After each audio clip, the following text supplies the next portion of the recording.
what's up, guys? It's Shining Polaris.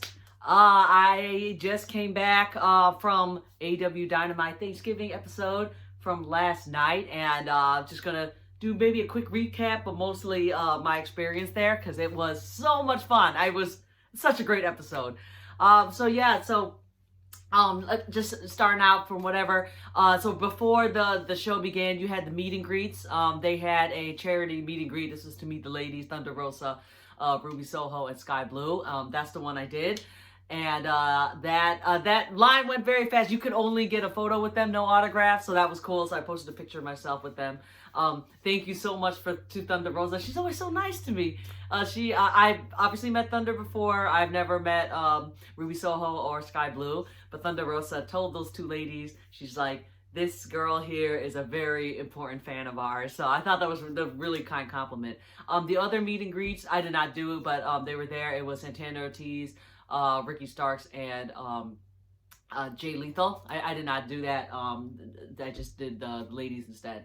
So it was good that I did the meet and greets. Not only I really wanted to meet those ladies, but you got to go inside first because it was starting to rain in Chicago. So when the show started, and let me just also say that because today's Thanksgiving and, you know, we're supposed to be in the holiday cheer and just be happy or whatever, and I'm off. I'm posting a lot of my content that I videotaped last night on my timeline. So check it out because I think I had some good footage, and like I said, it was just a really good show. So the show started off very, very good, and it wasn't even a match either. This was CM Punk versus MJF in a amazing promo battle. In my opinion, has to be one of the best in any promotion this whole year, okay? Because it was so good. This was about maybe 20 to 30 minutes long, but it was so worth it because they were just throwing shots at each other. I videotaped most of it, so I'm gonna try to put little clips on there. It sucked because I got basically all the good parts, but I missed the part where MJF threw some John Cena shots at CM Punk. I thought that was hilarious.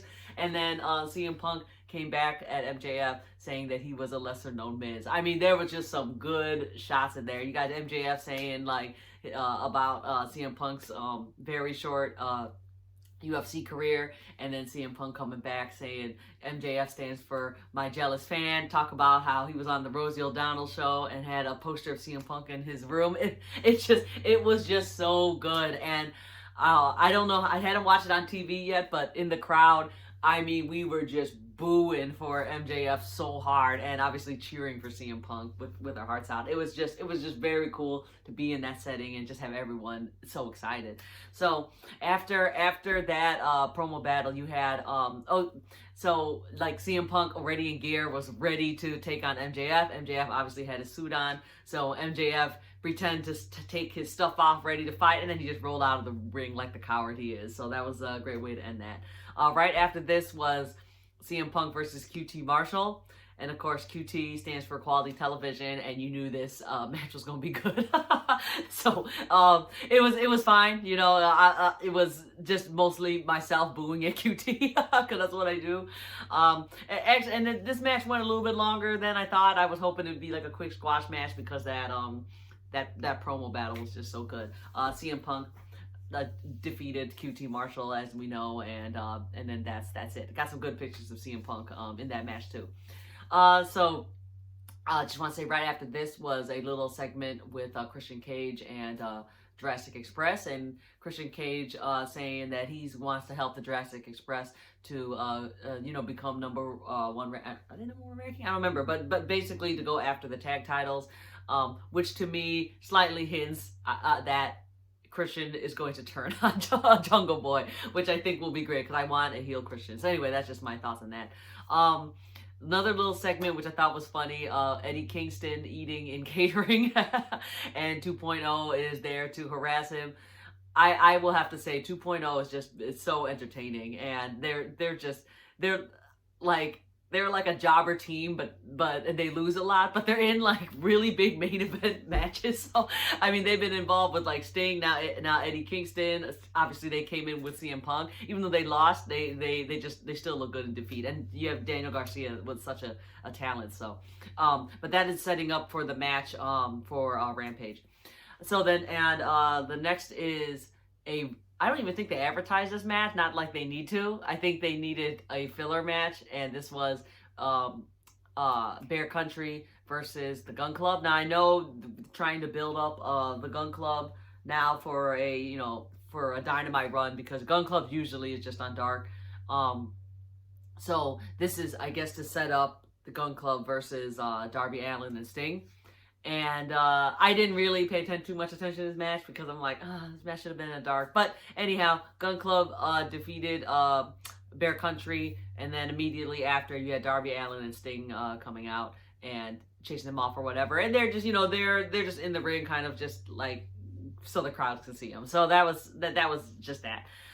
Curious how that will go. I hadn't seen Bear Country in a long time, so that was actually kind of shocked, because I didn't even know they recently got back, I guess, because one of them was injured. So anyway, and then after this little segment, which I really liked, this was Adam Cole and Bobby Fish, and they were just talking to each other, because now that the Bucks are injured or whatever, so Cole, he's gonna team up with Bobby Fish, which I personally really like. I don't know all this hate for Bobby Fish, but I love this.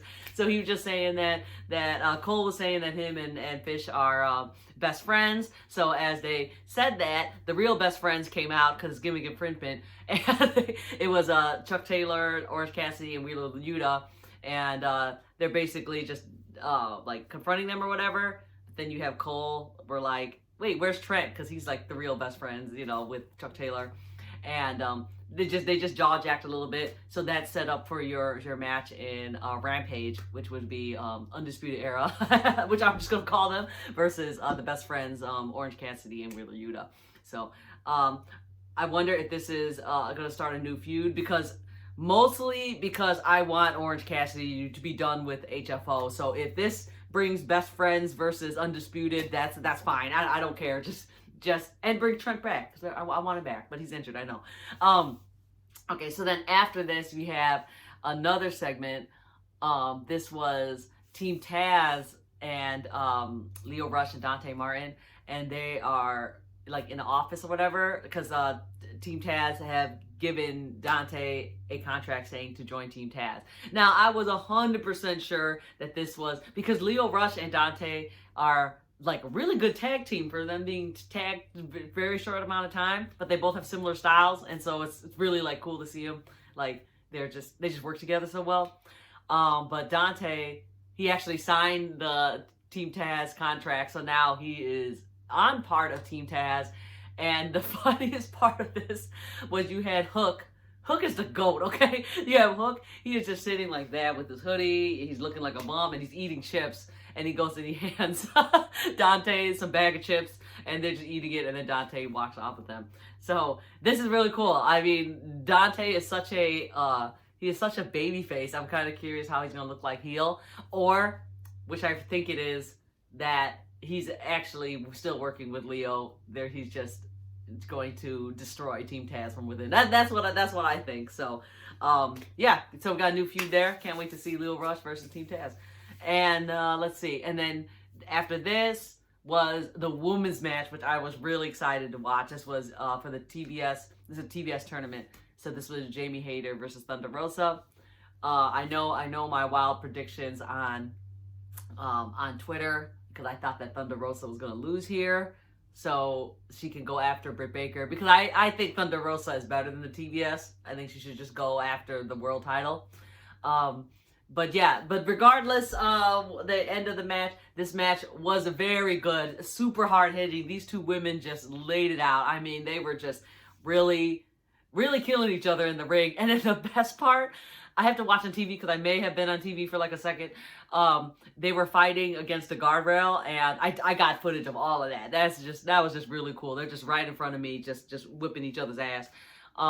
So yeah, you had Britt Baker and a Rebel, and they're doing shenanigans at the end. But no matter what they did, the downfall was Britt Baker did a super kick onto Jamie Hayter accidentally, and that eventually lead to Thunder Rosa beating Jamie Hayter. So you can see where this is going. This is also Jamie's getting mad at Britt for doing that. So you already see a little hints of Jamie kind of don't want to, maybe eventually leave Britt Baker. So that will be great when that happens. But yeah, so Thunder Rosa won here, which is great because Thunder Rosa is my girl. So she moves up.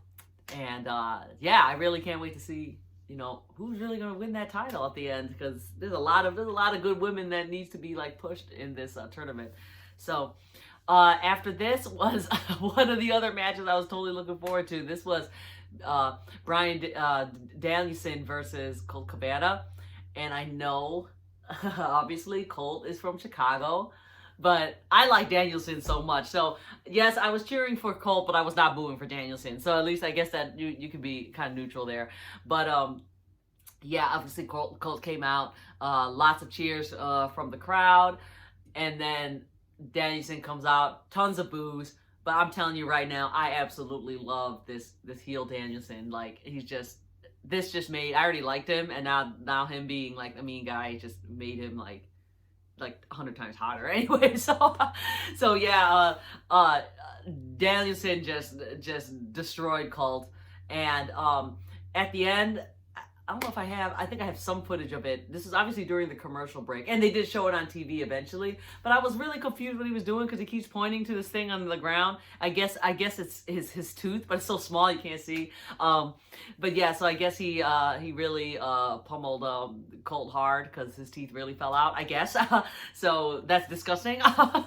But so after this match, Danielson won, and then he's on the mic and saying the same thing he was saying to Hangman, like, yeah, he's gonna go through all the Dark Order. He already beat Colt up. He said the next episode will be in Atlanta.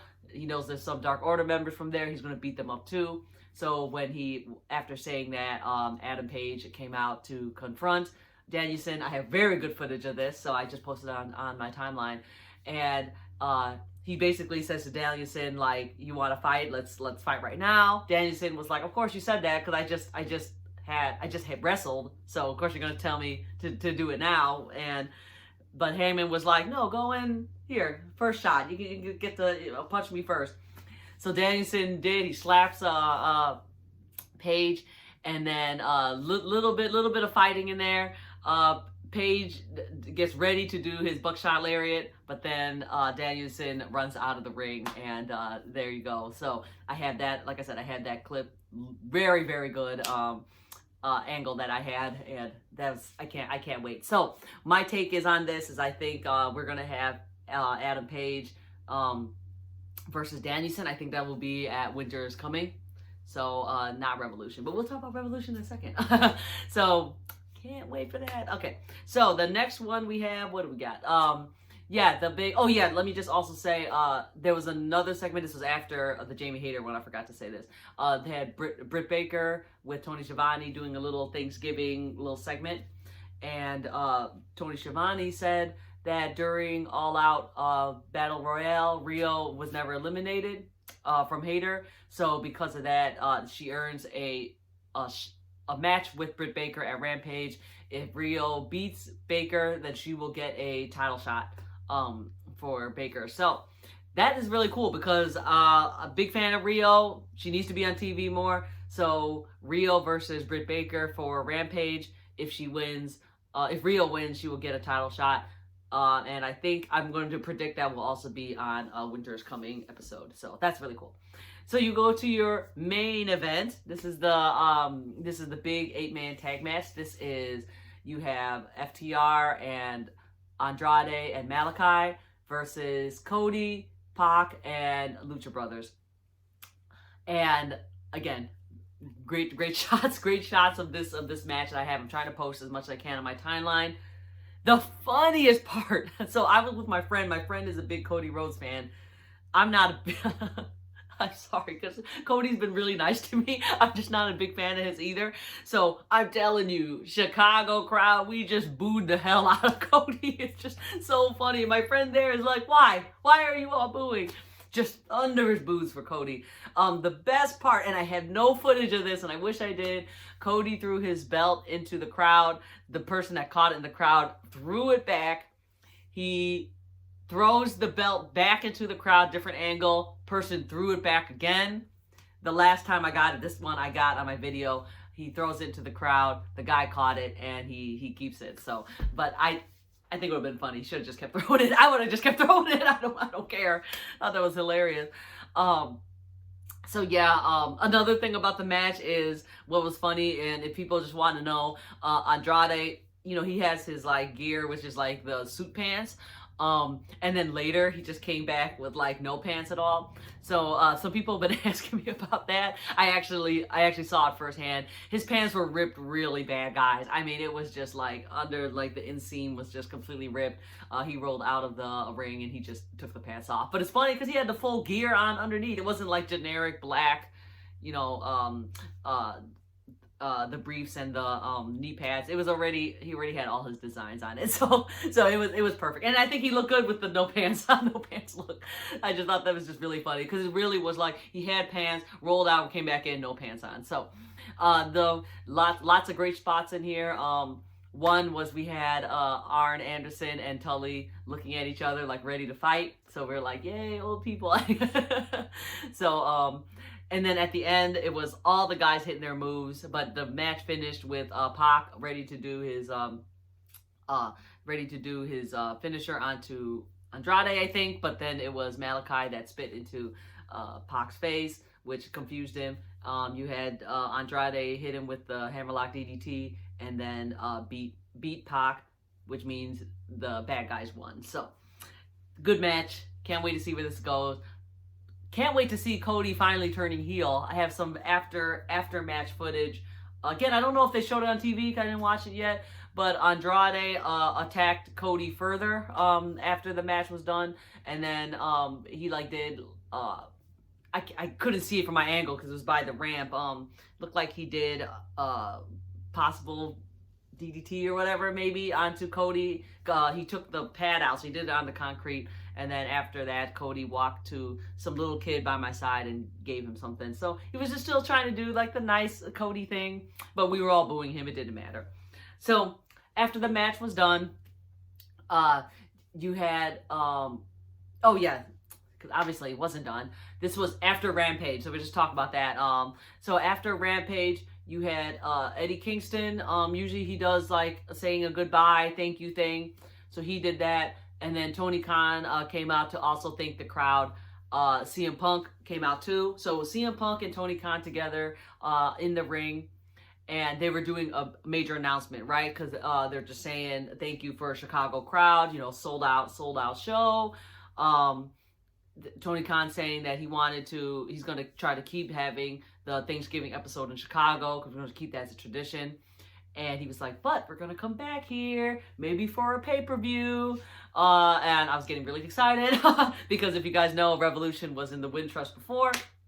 But they didn't say it. They basically hinted it. CM Punk repeated the same thing. He's saying that first week of February, they're going to come back here in Chicago. I believe also at the Wintrust for Dynamite and Rampage. And then possible pay-per-view after. Wink, wink, right? So all you haters, whatever. Revolution in Chicago. But that's cool because tickets for that will be on sale tomorrow, and I will try to buy them, and hopefully I get those front row seats again. So yeah, so that was cool. Sadly, I had no footage of that. It was mostly at Rampage.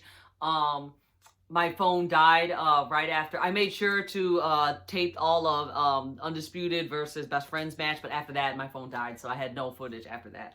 And we'll talk about Rampage after it aired. That's a good episode, by the way, so tune in for that.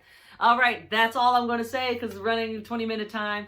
I'm glad you guys enjoyed my post. I also got a selfie from CM Punk, so yay! Because I have never got a picture with CM Punk, so that was really cool. Thank you guys for all your love and support. Happy Thanksgiving. Follow me on Twitter at Shining Polaris. Follow me on TikTok at Shining Polaris AEW. And thank you again. Yeah, I really appreciate it. So I'll see you next time.